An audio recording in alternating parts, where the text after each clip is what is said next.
complaining. There we go. All right. Well, this is the morning, isn't it? I tell you what, if it can go wrong, it's gone wrong. Hopefully, now that we got everything plugged up, they can hear. I could hear it before. Okay, all right, now we can keep going. There's something from last week that really caught my attention. So much I've been thinking about it all week long. Let's go to Matthew chapter 12. Yeah, this morning has been a morning, and so I do apologize for the mistakes and now not plugging that up. I'm sure they heard something. I'm just sure it wasn't as good as it could be or it is now. Repeat the chapter, Matthew. 12. Matthew 12. And what I'm going to do, Matthew 12,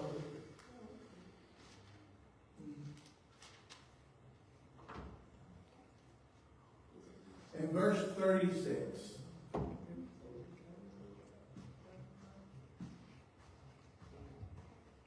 Matthew 12 and verse 36.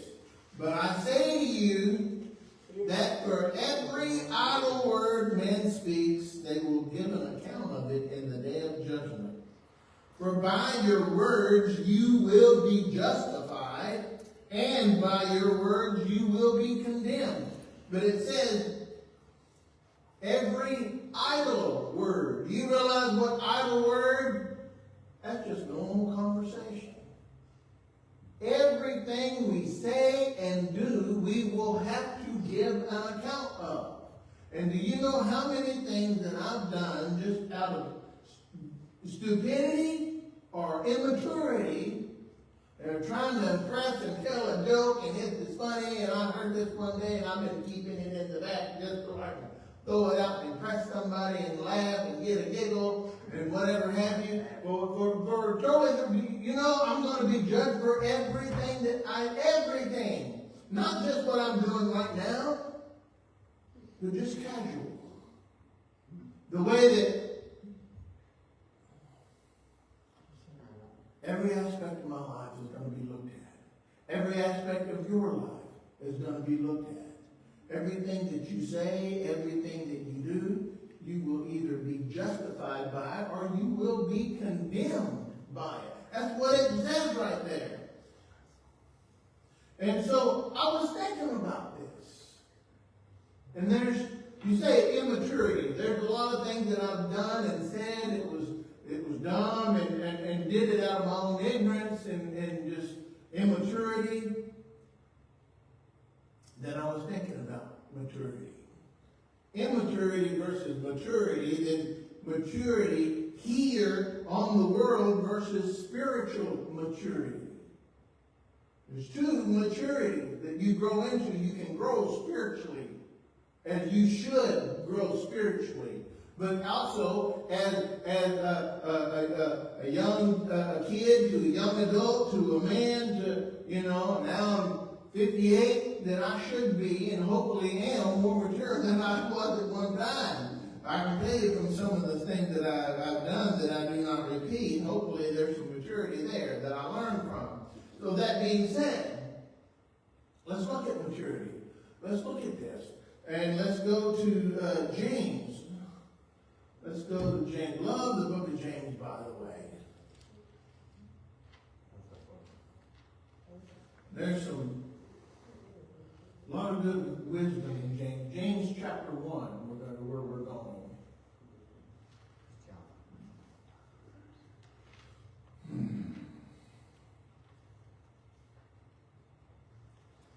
James chapter 1, and we're going to be in verse 4. Now, even though there is this is referring to spiritual maturity, I also think this also helps in worldly maturity.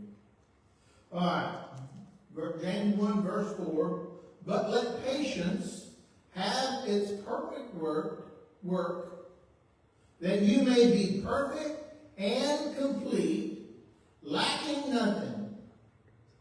Let patience have its perfect work. Okay, now, makes more sense if I back up. Let's go to verse 2. My brethren, count it all joy when you fall into various trials, when the different things happen in your life, whether expected or unexpected. Be patient. Don't just automatically fly off the handle. Say the first thing. Don't let everything just get you.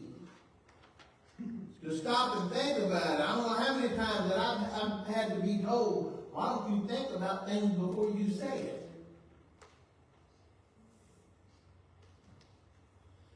And a lot of times, especially in myself, get caught up in the flow of things, and then I acted out, acted ugly, said some harsh things about whatever I interpreted because I didn't stop, I didn't think, I didn't have the patience, I didn't follow it out, when, you know what? I actually misunderstood. And I blew it way out more than it needed to be. But here I was thinking I was standing up for something or defending something and taking up for when I was wrong. Where if I'd have just stopped, listened, paid attention, I'd find out what was going on, and it wasn't near half bad as I thought it was the first time I heard it.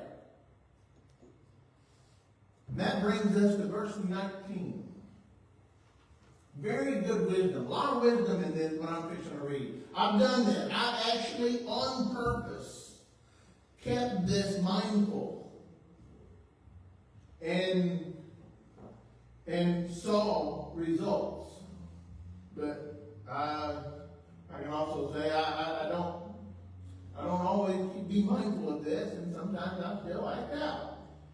It says, so then, verse 19, 1 and 19, so then, my beloved brethren, let every man be swift to hear, slow to speak, and slow to wrath, slow to anger. Very, very good wisdom. Even if, well,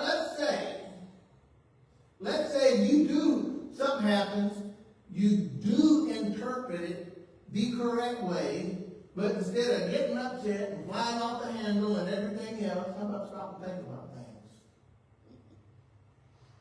That's one thing that my wife is very good at, knowing how to handle situations, what to do, when to say something, when to back up, when to be quiet, let the other person speak, whether they're right or wrong. Very good, a lot of wisdom in that, a lot of experience in that apparently. But, well, obviously, not apparently. Anyway, so that being said, okay, just doing this and following this advice will lead to physical maturity. How about the spiritual maturity side of it? How about instead of acting out and saying things and doing things when maybe you ought to be quiet, that where if you hadn't acted out, that maybe if you want, I want to say that if you don't sin, there's been things that has happened.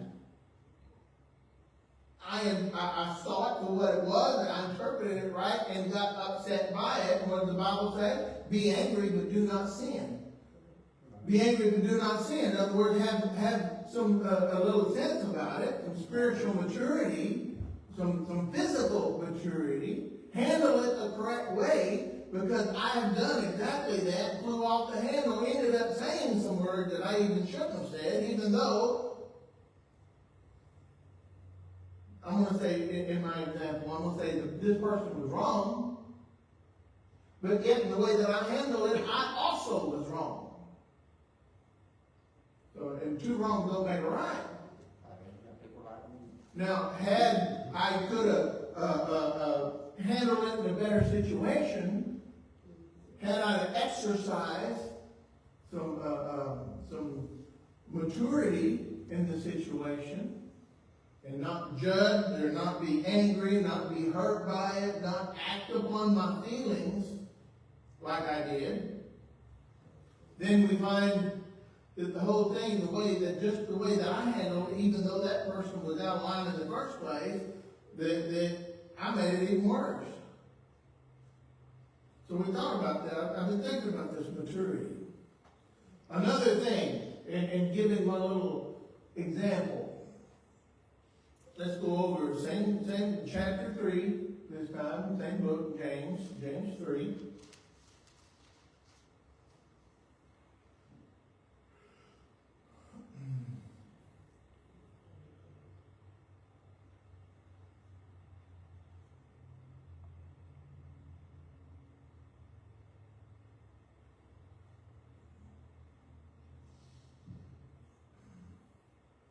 James 3 and verse 3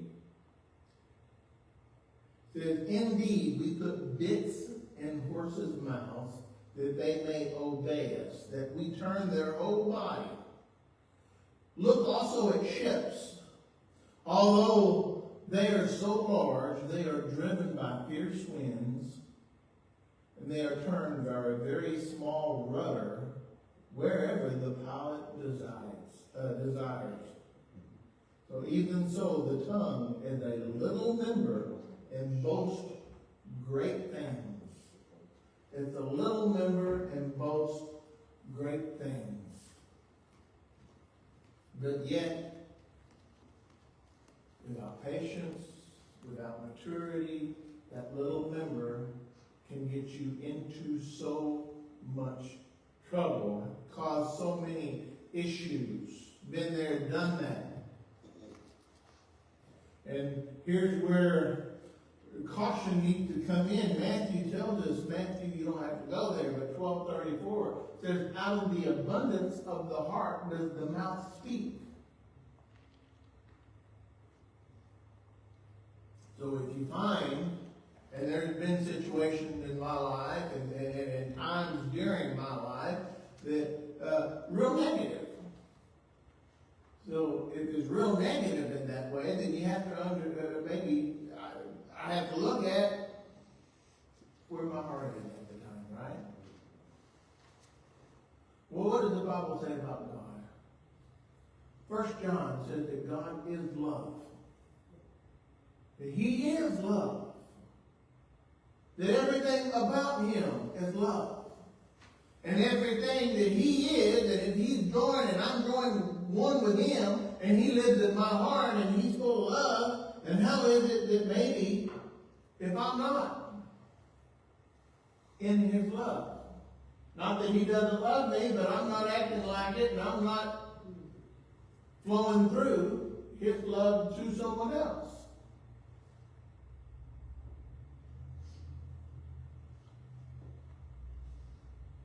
So we talk about patience, spiritual maturity, physical maturity, wisdom falls into all of that. And where does this all go? Where does it all come from? Also in the book of James, one verse that I really like. There's several verses that I really cling to and like, and one of them in James it says, I lost it that fast. It says, "Every good and perfect gift is from above." Every good and perfect gift is from above. It also reminds me, I think it's in the Gospel of John, that Jesus says, "I go where my Father tells me to go. I do what He tells me to do. I say what He tells me to say." Therefore also, noticing that He waits, has the patience, He listens, and then He either does, says, or goes for what God is directing Him. And if that is something that He could do, that is something that we also could do if we would take the time to do just that. But what would it take to do that? It would take us first to exercise our faith. It would take us to be mindful of God's Spirit, His guidance in our lives, that we are to listen, we are to do and to react to His leading and His guidance, which would in turn build patience as well as spiritual maturity, and with that it would also develop wisdom, worldly maturity, patience, which is very clear. The only thing really that we need to do is be mindful of God and choose God. How about, Lord, I'm going to listen to you and I'm not going to let things bother me. Where something could happen and immediately fly off. First thing comes to my mind is if I'm in the highway and somebody pulls out in front of me, how quick I am to go there. How quick that I am to respond.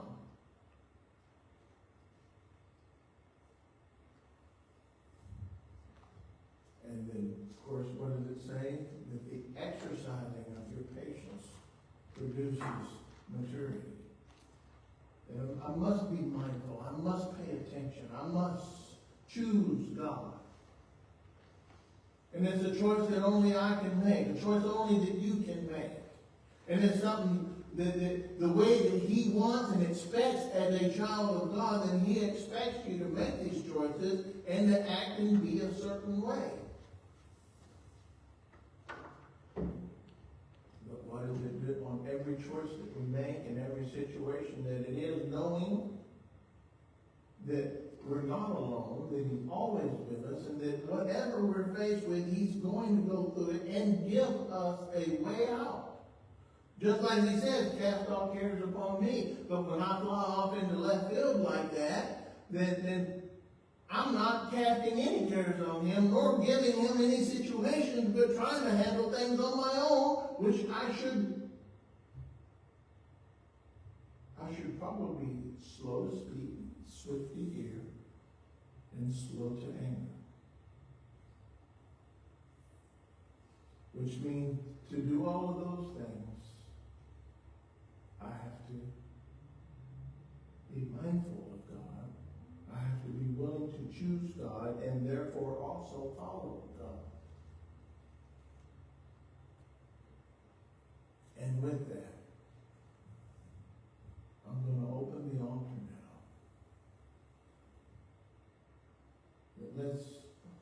Maybe you got something going on in your life. Maybe there's a similar situation. Maybe whatever it is, that you just have something that you